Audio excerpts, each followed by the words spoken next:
আসসালামু আলাইকুম। ঢাকা শহর আসছিলাম চিকিৎসার জন্য। তো চিন্তা করতেছি আজকে রাতটা কীভাবে কোথায় কাটাবো। আমি আর আমার বন্ধু ক্যামেরার পিছনে আছে, আমার ক্লোজ বন্ধু। তো ফার্মেসি থেকে বাইরে, ফার্মেসি বন্ধ, ডাক্তার নাই। তখন কি চিন্তা করতেছি, তখন কোথায় ঘুমাবো, কী করবো। তখন আসলে আল্লাহর কি রহমত, আমি কল্পনা করতে পারি নাই যে এরকম একটা রুম পাবো।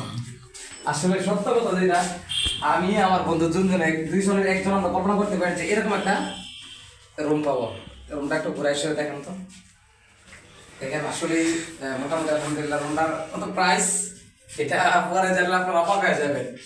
কত প্রাইস এটা যদি আপনারা জানেন পরে সব অবাক হয়ে যাবেন। টিভি আছে একটা, টিভিটা দেখেন, টিভিটা দেখেন। আসলে আমরা তো একটু বোকা টাইপের, আমরা আসলে কাপড় রাখার জায়গা আছে, কিন্তু আমরা বোকা। তো এদিক থেকে ক্যামেরাটা দিচ্ছি, আমরা একটু আসলে বোকা।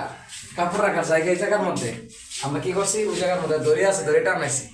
বাথরুমটা একটু দেখেন, ওয়াশরুমটা এ হচ্ছে ওয়াশরুম, শাওয়ার করতে পারবেন। এখানে ইয়ে আছে। তো আসলে টিভিটা দেখেছে, হ্যাঁ।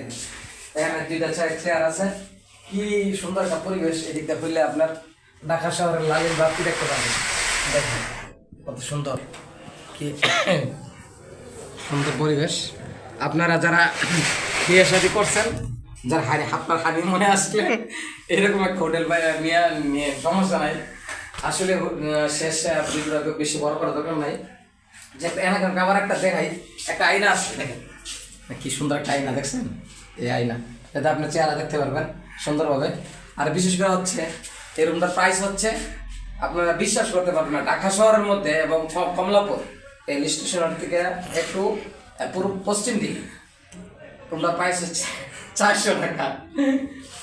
তো আমি অবাক হয়ে গেছি যে 400 টাকার মতো রুম ঢাকা শহর পাওয়া যায়। তো যাক আলহামদুলিল্লাহ, আমরা তো দুইজনেই ইসলামিক মাইন্ডে আল্লাহ তাআলা আমাদের কবুল করছে।